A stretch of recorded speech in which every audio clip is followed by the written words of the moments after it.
जय श्री कृष्णा जी। राधे राधे। आप सबको मेरा ढेर सारा राम राम और प्यार भरा नमस्कार।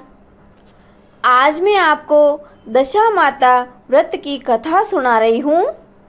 दशा माता व्रत की 10 कथाएं होती हैं जो एक एक करके आपको मेरे चैनल से 10 कथाएं प्राप्त हो जाएंगी। दशा माता की सभी कथाओं को आप मेरे चैनल पर जाकर आराम से सुन सकते हैं। सबसे पहले तो मैं आपको बताना चाहूँगी कि दशा माता के व्रत का संकल्प कैसे लिया जाता है। इसके बारे में थोड़ी सी जानकारी है, आप ध्यानपूर्वक सुनिए। ऋषि महर्षियों ने अपने अनुभव से सिद्ध किया है कि जब मनुष्य की दशा अनुकूल होती है तब उसका कल्याण होता है और जब दशा प्रतिकूल होती है तो अच्छा काम करने से भी बुरा प्रभाव पैदा होता है। इसी दशा को दशा भगवती या दशा माता के नाम से हमारे देश की माताएं बहनें इसका व्रत और पूजन करती हैं तथा उसके प्रति विश्वास बढ़ाने के लिए कथा भी कहती हैं। जब तुलसी के पौधों में जो जहाँ उगे वहीं पर लगा हो, बाल निकलें, कलोरी गाय का बछड़ा हो और पहलोठी घोड़ी के बछेड़ा हो या स्त्री के प्रथम गर्भ से बालक उत्पन्न हो, तब इन बातों का समाचार पाकर दशा माता के व्रत का संकल्प लिया जाता है। किंतु इसमें भी एक आवश्यक शर्त है कि जो बच्चे पैदा हुए हों वे अच्छी घड़ी में पैदा हुए हों। ऐसी ही स्थिति में दशा माता का गंडा लिया जाता है। इसमें 9 सूत कच्चे धागे के और 1 सूत वृत्ति के अंचल का, इस प्रकार 10 सूत का एक गंडा बनाकर उसमें गांठ लगाई जाती है। दिन भर व्रत रहने के बाद शाम को गंडे की पूजा होती है। 9 व्रत तो शाम को पूजा होती है, परंतु 10वें व्रत में दोपहर के पूर्व ही पूजा होती है। जिस दिन दशा माता का व्रत हो उस दिन जब तक पूजा न हो किसी को कोई वस्तु, यहाँ तक कि आग तक नहीं दी जाती है। पूजा के पहले उस 10 दिन किसी का स्वागत नहीं किया जाता है। पृथ्वी को लीप कर, चौका पूर कर उस पर पाटा और पाटे पर पान रखा जाता है। पान के ऊपर गंडे को दूध में डुबोकर रख दिया जाता है। हल्दी, पुष्प और अक्षत से उसकी पूजा होती है और घी, गुड़, बताशा आदि का भोग लगता है। हवन के अंत में कथा कही जाती है। कथा समाप्त होने पर पूजा की सामग्री को गीली मिट्टी के पिंड में रखकर मौन होकर उसे व्रत वाली भेंटती है। फिर आप ही उसे कुआं या तालाब आदि जलाशय में तैरा कर तब पारण करती है। पारण करते समय किसी से बोलना वर्जित है। जितना पारण परोसे उसमें से जूठा कुछ भी नहीं छोड़ना चाहिए और थाली धोकर पी लेना चाहिए। अब मैं आपको दशा माता की दूसरी कथा सुना रही हूँ। दशा माता की पहली कथा नल दमयंती की कथा है जो आपको अपने इस चैनल पर मिल जाएगी। अब हम भगवती दशा रानी की दूसरी कथा सुनते हैं। बोलो दशा माता की जय, दशा महारानी की जय। एक राजा था, उनकी 2 रानियां थी। बड़ी रानी को कोई संतान नहीं थी, किंतु छोटी रानी के एक पुत्र था। राजा छोटी रानी और उसके पुत्र को बहुत अधिक प्यार करते थे। यह देखकर बड़ी रानी के मन में ईर्ष्या और जलन होती थी। ऐसा देखते देखते सोत्याडाह के कारण बड़ी रानी राजकुमार के प्राणों की प्यासी हो गई थी। एक दिन राजकुमार खेलता हुआ अपनी विमाता के चौक में चला गया। विमाता ने उसके गले में एक काला सांप डाल दिया। राजकुमार की माता दशा माता का व्रत किया करती थी।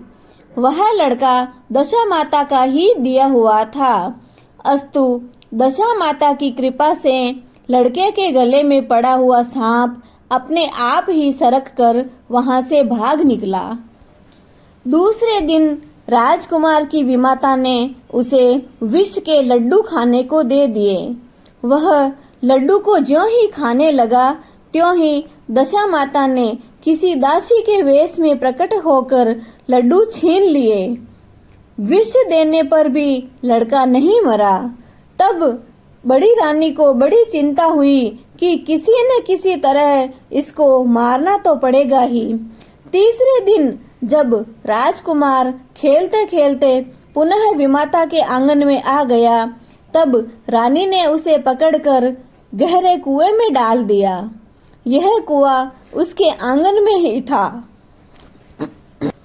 इस कारण किसी को कुछ पता तक नहीं चला कि राजकुमार कहाँ गया या उसका क्या हुआ है।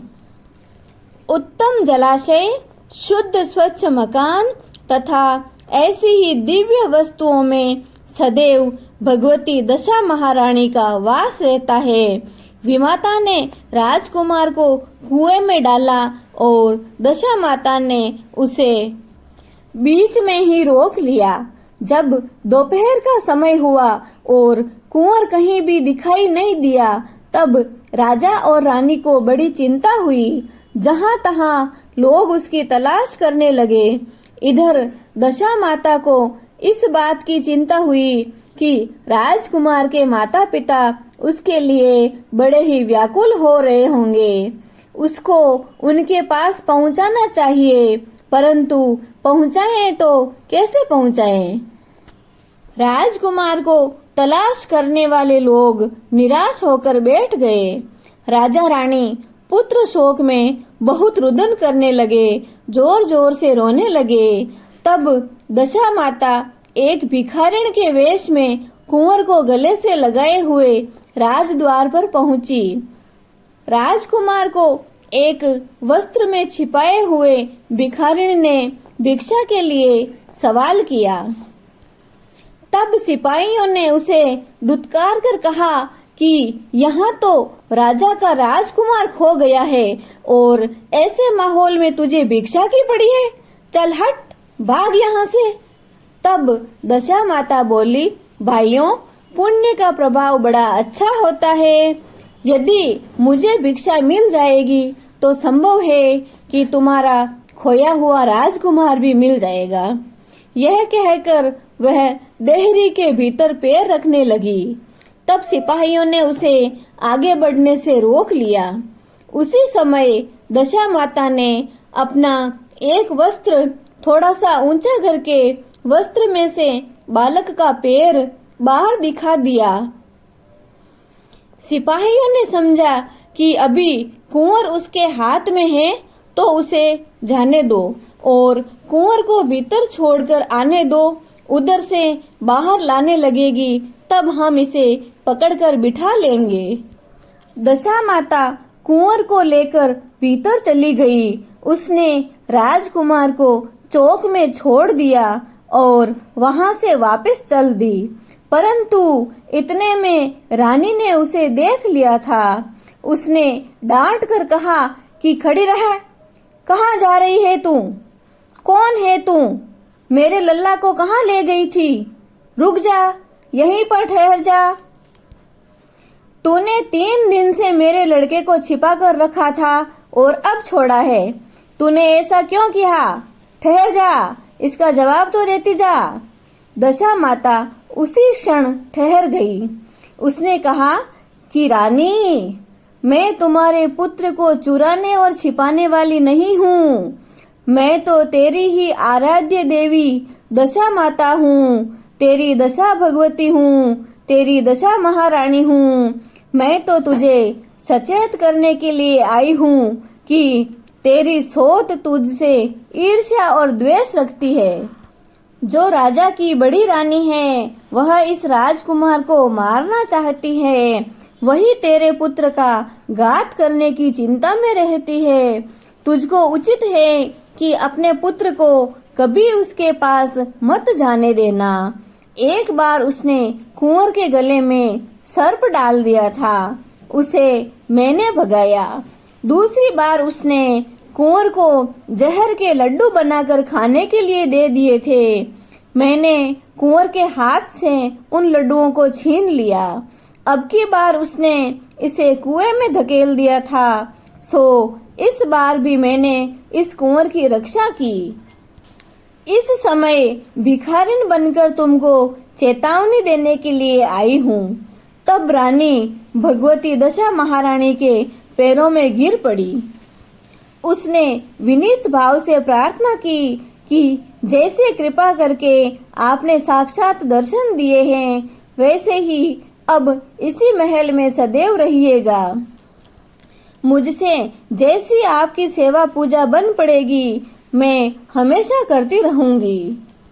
तब भगवती दशा महारानी ने उत्तर दिया कि मैं किसी के घर में नहीं रहती हूँ। जो श्रद्धा पूर्वक मेरा ध्यान स्मरण करता है, मैं उसी के हृदय में निवास करती रहती हूँ। मैं उसके हृदय में हमेशा रहती हूँ। मैं उसके हृदय में वास करती हूँ। मैंने तुझे साक्षात दर्शन दिया। इसके उपलक्ष्य में तुम सुहागिनों को न्योता देकर उनको यथाविधि आदर सत्कार से भोजन कराओ और अपने नगर में तथा पूरे राज्य में ढिंडोरा पिटवा दो कि सभी लोग मेरा गंडा लिया करें और व्रत किया करें। यह कहकर दशा माता अंतर ध्यान हो गई। रानी ने शहर भर की सौभाग्यवती स्त्रियों को निमंत्रण देकर बुलाया। उबटन से लेकर शिरोभूषण श्रृंगार तक उनकी यथाविधि सेवा शुश्रूषा करके गहने आदि देकर आंचल भरे और भोजन कराकर विदा किया। शहर में और पूरे राज्य में भी ढिंडोरा पिटवा दिया कि अब सब लोग दशा माता के गंडे लिया करें। हे भगवती दशा महारानी, आपने जैसे उस रानी और उस कुंवर पर कृपा बनाए रखी, वैसे सभी पर अपनी कृपा बनाए रखना। कहानी कहने वाले, सुनने वाले और इसकी हुंकार भरने वाले सभी का कष्ट दूर करना। बोलिए भगवती दशा महारानी की जय, दशा माता की जय। अब हम भगवती दशा महारानी की आरती करते हैं।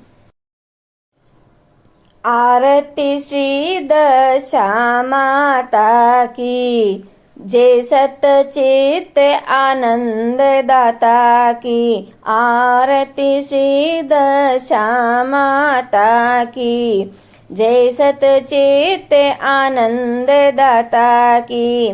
भय भंजन अरु दिशा सुधारिणी, पाप ताप कलि कलुष विदारिणी। भय भंजन अरु दिशा सुधारिणी, पाप ताप कलि कलुष विदारिणी। शुभ लोक में सदा विहारिणी, जय पालिनी दीन जनन की। शुभ लोक में सदा विहारिणी, जय पालिनी दीन जनन की। आरती श्री दशा माता की जय, सतचित आनंद दाता की। आरती श्री दशा माता की जय, सतचित आनंद दाता की। अखिल विश्व आनंद विदायिनी, मंगलमयी सुमंगल दायिनी। अखिल विश्व आनंद विदायिनी, मंगलमयी सुमंगल दायिनी। जय पावन प्रेम प्रदायिनी, अमी ये राग रस रंग रली की, जय पावन प्रेम प्रदायिनी। अमी ये राग रस रंग रली की, आरती श्री दशा माता की, जय सित चत आनंद दाता की, आरती श्री दशा माता की, जय सतचित आनंद दाता की, नित्यानंद भयो अह दीनी, आनंद गण आनंद प्रसादिनी, नित्यानंद भयो अहमेदिनी, आनंद गण आनंद प्रसादिनी। रसमयी रसमय मन उन्मादिनी, सरस कमलिनी विष्णु अली की, रसमयी रसमय मन उन्मादिनी, सरस कमलिनी विष्णु अली की, आरती श्री दशा माता की, जय सतचेत आनंद दाता की, आरती श्री दशा माता की, जय सतचेत आनंद दाता की। जो दशा माँ की आरती गावे, अमर सुहागोर गोद भर जावे। जो दशा माँ की आरती गावे, अमर सुहाग और गोद भर जावे। कुल में भंडार भरे धन संपत्ति की, भंडार भरे कुल में धन संपत्ति की, आरती श्री दशा माता की, जय सतचेत आनंद दाता की, आरती श्री दशा माता की, जय सतचेत आनंद दाता की। इति श्री दशा माता व्रत कथा आरती सहित संपूर्णम। बोलो भगवती दशा महारानी की जय। बोलिए दशा माते की जय।